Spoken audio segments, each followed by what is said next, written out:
करीब 956 किलोमीटर का एक सफर तय करना था, अपनी मंजिल पर पहुंचना था। ड्राइवर लगभग 7 या 8 घंटे से लगातार गाड़ी चला रहा था।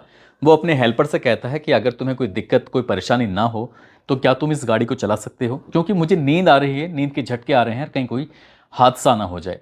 हेल्पर ने कहा कि तुम बिल्कुल भी परेशान मत हो, मैं इस गाड़ी को चला लूंगा। अब हेल्पर ने उस ड्राइवर की सीट पर बैठ जाता है और गाड़ी को लगातार चलाने लगता है।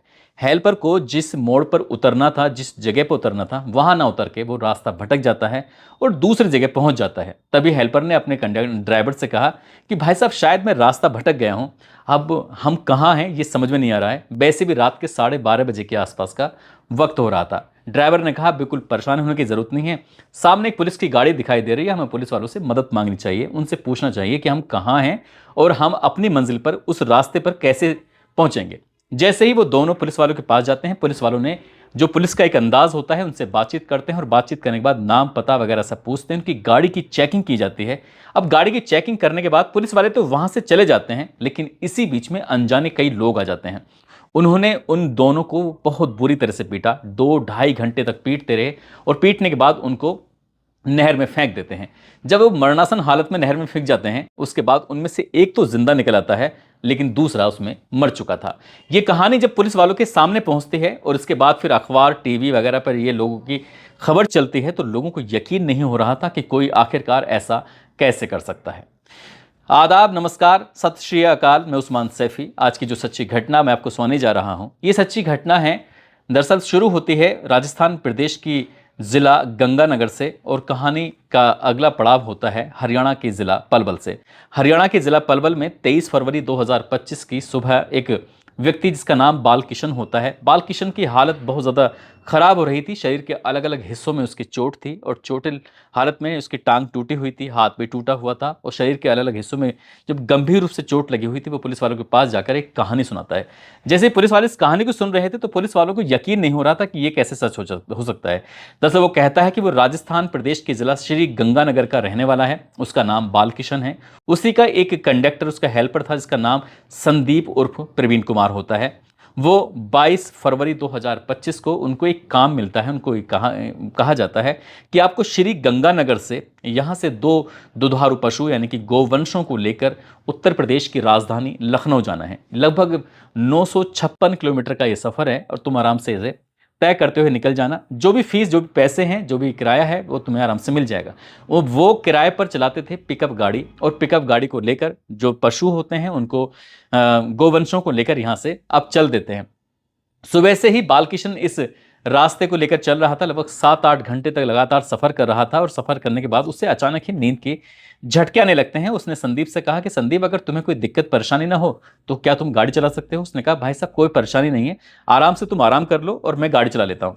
दरअसल इन्हें अलीगढ़ रोड पर पेलक इंटरचेंज पर उतरना था, लेकिन वहां ना उतरकर रात के लगभग 12:30 के आसपास का वक्त था, KMP से राष्ट्रीय राजमार्ग 19 पर ये गाड़ी उतार देता है। अब जैसे ही ये हेल्पर यानी कि संदीप गाड़ी उतारता है, वो बालकिशन से कहता है कि भाई साहब, शायद मुझे ऐसा लग रहा है कि हम लोग गलत रास्ते पर आ गए हैं, हमें शायद कुछ ऐसा लग रहा है। अब जैसे ही वो देखते हैं तो कहते हैं कि हाँ, वाकई गलत रास्ते पर आ चुके हैं। इसी बीच में उन्हें पुलिस की एक गाड़ी दिखाई देती है और दोनों ही पुलिस के पास पहुंच जाते हैं। वहां जाने के बाद कहानी बयां करते हैं। दरअसल वहां एक ड्राइवर है, उस गाड़ी के अंदर एक सब इंस्पेक्टर है और साथ ही एक पुलिस वाला होता है। ये तीनों हैं, तीनों के तीनों ने वर्दी पहनी हुई थी। बालकिशन उनसे रास्ता पूछने लगता है कि हम लोग इस तरह से श्री गंगानगर से आ रहे थे और हमें लखनऊ जाना था, क्या आप हमें बता सकते हो कि हम लखनऊ कैसे कैसे निकलेंगे। जैसे ही इन दोनों ने बातचीत सुनी, उन्होंने उनके बारे में पूछा कि तुम्हारा नाम क्या है, कहाँ से आए हो। नाम बता दिया कि एक का नाम बालकिशन है, दूसरे का नाम संदीप है, संदीप उर्फ प्रवीण। तो जैसे पुलिस वालों ने ये सुना तो उसके बाद फिर इनमें कुछ बातचीत पूरी हुई नहीं थी। गाड़ी की चाबी ले ली जाती है और इसी बीच में दावा किया जा रहा था, बालकिशन ने पुलिस को ये बताया, दावा किया कि इसी बीच में बाइक पर 3 लोग आते हैं और 3 लोग आने के बाद ये बाइक, जो गाड़ी की यानी कि पिकअप की चाबी जो थी, उन बाइक सवारों को दे दी जाती है कि तुम अब संभालो। और जाते जाते कुछ इशारा करके जा रहे थे 1100 रुपये का, कि 1100 रुपये ले लेना। अब 1100 रुपये लेने थे, देने थे, क्या करना था क्या नहीं करना था पता नहीं, लेकिन वो पुलिस वाले तो अपनी गाड़ी लेके यहाँ से चले जाते हैं। अब ये दोनों जो ड्राइवर हैं और कंडक्टर हैं, ये दोनों ही अब उन लोगों के हवाले हो जाते हैं। अब इसी बीच में वो 3 लोग 4 और लोगों को मौके पे बुला लेते हैं, कहते हैं कि कुछ ज़रूरी काम है, जितनी जल्दी हो सके फला जगह पहुंच जाओ अब ये इनकी पिकअप गाड़ी उनके कब्जे में हो जाती है और पिकअप गाड़ी को लेकर एक गांव पास में ही पड़ता है हाजीपुर, वहाँ गांव के पास में एक खंडर जैसा घर था, वहाँ लेके चले जाते हैं। अब किसी के हाथ में तो हथौड़ा है, किसी के हाथ में फरसा है, किसी के हाथ में तलवार है, किसी के हाथ में रोड है, किसी के हाथ में लाठी हैं, डंडे हैं। लगभग इस बीच में 11-12 से ज़्यादा की संख्या हो जाती है। ये सब इकट्ठे हो जाते हैं। अब वो ड्राइवर था पिकअप गाड़ी का, साथ ही जो उसका हेल्पर था, उसको पीटना शुरू कर देते हैं। अब उन्हें बेहिसाब तरीके से मार रहे थे, पीट रहे थे। नाम पूछा जाता है, पता पूछा जाता है, वो अपने बारे में सब कुछ बताने की कोशिश कर रहे थे, लेकिन जब बताते थे तो उन पर वो यकीन नहीं कर रहे थे। इस तरह से 2 से ढाई घंटे चलता रहता है मामला। लगातार उनके साथ मारपीट कर रहे थे। किसी ने कहा कि ये भाग ना जाएं, इसलिए इनके एक एक हाथ पैर तोड़ दो। अब वो भाग ना जाएं इसलिए एक हाथ एक पैर तोड़ दिया जाता है। दोनों का एक एक हाथ एक एक पैर जब तोड़ा जाता है तो वो खूब चिल्लाते हैं, चीखते हैं। चीखें ना चिल्लाएं ना उसका, इसलिए इनका जो मुंह था वो बंद कर दिया जाता है। पिटते पिटते वो बेहोश भी हो जाते हैं। बेहोश होने के बाद जब उनको होश नहीं आता तो इसी बीच में उनके ऊपर पानी डाला जाता है। जब पानी डाला जाता है तो उसके बाद फिर वो होश में आ जाते हैं। और वो होश में आ जाते हैं तो उसके बाद वो कहते हैं कि चलो यहाँ से अब इन्हें लेके चलते हैं। 2-2.5 घंटे तक ये सब चलता रहता है। उसके बाद इनकी गाड़ी को लेकर पहुंच जाते हैं।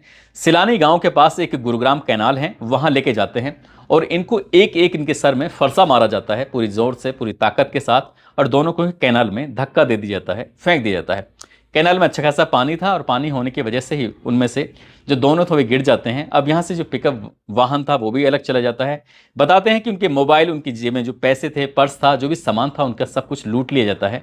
जितने भी लोग थे, 10-11 लोग थे, जब इसमें डाल दिया जाता है वो अपने अपने निकल जाते हैं। लेकिन संदीप उस नहर में पड़ा हुआ था, बालकिशन भी उस नहर यानी कि कैनाल में पड़ा हुआ था। अब जो संदीप की हालत थी वो इतनी ज़्यादा ख़राब थी कि वो ना तैरने की स्थिति में था, ना ही कुछ करने की स्थिति में था। जैसे शायद उसको फरसा मारा था या उसके साथ मारपीट हुई थी। वो मर तो शायद पहले ही गया था, लेकिन उसमें कुछ सांसें जरूर चल रही थी जब उसको धक्का दिया गया था, इसलिए वो उस नहर को पार नहीं कर पाया, निकल नहीं पाया। लेकिन बालकृष्ण किसी तरकीब से वो उस नहर को तैर कर बाहर निकल आता है। और जब निकल आता है तो अगले ही दिन वो पहुंच जाता है सदर थाना सोहना। वहां जाता है, पूरी कहानी बयां करता है। वो कहते हैं कि आप बिल्कुल परेशान होने की जरूरत नहीं है। कि 23 फरवरी को जाता है सोहना सदर थाने में जाने के बाद पूरी कहानी बयां करता है। उसके बाद वहां से पुलिस उनको पलवल पुलिस के हवाले कर देती है कि आप वहां जाओ, वहां जाने के बाद आप पूरी कहानी, पूरा मामला बयां करना। वहां जाकर ये पूरी कहानी बयां करता है और बयां करने के बाद बताता है। अब इसके बाद पुलिस यानी कि जिले के जो एसपी होते हैं चंद्रमोहन इस मामले को बड़ी गंभीरता से लेते हैं। सीआईए की 4 टीमें बनाई जाती हैं और 4 टीम बनाने के बाद ये कहा जाता है कि जो भी आरोपी थे उनको जल्द से जल्द पकड़ा जाए। साथ ही जो इसका साथी है संदीप, आखिरकार वो कहाँ है, उसको ढूंढा जाए। अब यहाँ से पुलिस की टीम जाती है सिलानी गांव के पास जो गुरुग्राम कैनाल था, वहां जाने के बाद उसे ढूंढना शुरू कर देते हैं। लेकिन काफ़ी मशक्कत करने के बाद 1 दिन, 2 दिन, 3 दिन, 4 दिन, इस तरह से एक एक दिन बीत रहा था। 10 दिन बीत जाते हैं। आखिरकार वो मिलता जरूर है, लेकिन जिस हालत में मिलता है उसकी सांसें थम चुकी थी, वो मर चुका था। और 2 मार्च 2025 की शाम लगभग 4 बजे के आसपास उसकी लाश मिलती है। संदीप की लाश उसकी कब्जे में लेने के बाद पोस्टमार्टम के लिए भेजा जाता है। पता चलता है कि उसके साथ ज़्यादा मारपीट की गई थी। हालांकि उसका जो पानी में दम घुटने की वजह से, यानी कि उसे सांस नहीं मिल पाया, उसकी वजह से उसकी मौत होती है, ऐसा दावा किया जा रहा है। लेकिन जो दूसरा ड्राइवर है उसका कहना है कि वो उन्होंने इतना मारा कि उसकी मार पिटाई से वो मर जाता है। आखिरकार पुलिस ने जब एफआईआर दर्ज की, अब इसमें पता करने की कोशिश की कि आखिरकार वो कौन थे, कौन नहीं थे। साथ ही जो मरने वाला था संदीप, उसकी गांव तक ये खबर पहुंचती है तो उसके पिता भंवरलाल ने मीडिया को बताया कि उसकी अगले महीने शादी होने वाली थी। वो उनका बीच वाला बेटा था, यानी कि मझला बेटा था, और उसके शादी की हम तैयारी कर रहे थे। उसके दोस्त ने, यानी कि जो बालकृष्ण होता है, इसके पास कहता है कि यार तुम, एक छोटा सा काम मिला है, लखनऊ जाना है। काश वो लालच में ना फंसता, ना जाता तो शायद उसके साथ ये हादसा नहीं होता। परिवार का रो रो कर बुरा हाल हो जाता है, क्योंकि उनके घर में शादी समारोह वगैरह की सबकी तैयारी चल रही थी। बेटा मर चुका था। बालकृष्ण का ये भी आरोप था कि जब वो पुलिस के पास जाता है तो पुलिस ने उसकी उतने लेवल पर मदद नहीं की जितने लेवल पर पुलिस उसकी मदद कर सकती थी। ये बताया जाता है कि पुलिस वालों की साठ गांठ के चलते ही वो कथित गोरक्षक उनके पास आते हैं, उनके साथ मारपीट करते हैं और इस तरह की घटना को अंजाम दे देते हैं। हालांकि पुलिस ने जब इसमें सीआईए टीम के गठन किया था, उसमें से पुलिस ने लगभग 5 लोगों को गिरफ्तार किया, जिसमें एक का नाम पवन है, एक का नाम रमेश है, एक का नाम पंकज है, एक का नाम निखिल है, एक का नाम देवराज है। इन 5 को गिरफ्तार कर लिया। बाकी लोगों की गिरफ्तारी के लिए दबिशें दी जा रही हैं और इन पर 5-5 हज़ार रुपये का इनाम भी घोषित कर दिया गया। हालांकि डीएसपी जो पलवल के हैं क्राइम, मनोज वर्मा उनका नाम है, जब मीडिया वालों ने उनसे बातचीत पूछी, उन्होंने ये कहा कि कि पुलिस वालों पर इस तरह से आरोप लगा है। पुलिस वालों से रास्ता पूछा जा रहा था जब रास्ता भटक गए थे, और पुलिस वालों ने ही उनको हवाले कर दिया उन गुंडों के, जिन्होंने जिस तरह से उनके साथ मारपीट की। इनके हाथ में फरसे थे, लाठी थे, डंडे थे, हथौड़ा थे, इस तरह से उनके हवाले कर दिया। तब डीएसपी मनोज वर्मा का ये कहना है कि पुलिस वालों पर जो लगाए हुए आरोप हैं वो पूरी तरह से निराधार हैं। हालांकि इसमें एक मीडिया रिपोर्ट में ये भी आता है कि जो पुलिस वाले थे उनमें से 2 पुलिस वालों को तो बर्खास्त कर दिया गया है, और साथ ही जो सेवा से ही बिल्कुल बर्खास्त कर दिया है। साथ ही जो इंस्पेक्टर था, पुलिस जो उनका सीनियर अधिकारी उसमें था, उसके खिलाफ विभागीय जांच चल रही है।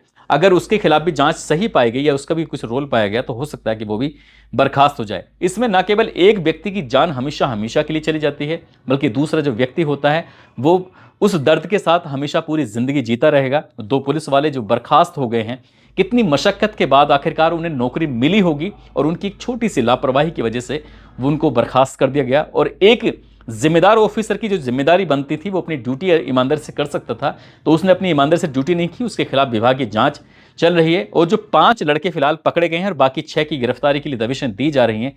11 के 11 जब गिरफ्तार कर लिए जाएंगे तो शायद उनका भी भविष्य अधर में लटक जाएगा, क्योंकि कहते हैं कि एक बार किसी के ऊपर एफआईआर लिख दी जाए तो पूरी जिंदगी वो एफआईआर उसका पीछा नहीं छोड़ती है, और जिंदगी भर इसी तरह से, चाहे हो सकता है कि नौकरी भविष्य में और पढ़ भी रहे होंगे तो नौकरी मिल भी पाएगी या नहीं मिल पाएगी, इस दामन में लगे हुए दाग की वजह से। दोस्तों, इस पूरे घटनाक्रम को सुनाने का उद्देश्य किसी को परेशान करना नहीं है, किसी का दिल दुखाना नहीं है, बल्कि आपको जागरूक करना है, आपको सचेत करना है, आपको बताना है कि वो दुधारू 2 पशुओं को लेकर, 2 गोवंशों को लेकर वो श्री गंगानगर से लखनऊ जा रहे थे। किसी ने उनको कहा था कि ये पहुंचा देना, उसके लिए उनको पैसे मिल रहे थे और वो इसीलिए उसको लेके जा रहे थे, और इसके बदले में एक को मौत मिल जाती है और दूसरे को जिंदगी भर तक का गम मिल जाता है। जाते जाते सामिया हैं जो कि डीग राजस्थान के रहने वाली हैं, साथ ही कोलकाता के रहने वाले आनंद विश्वास हैं। आज इनका जन्मदिन है।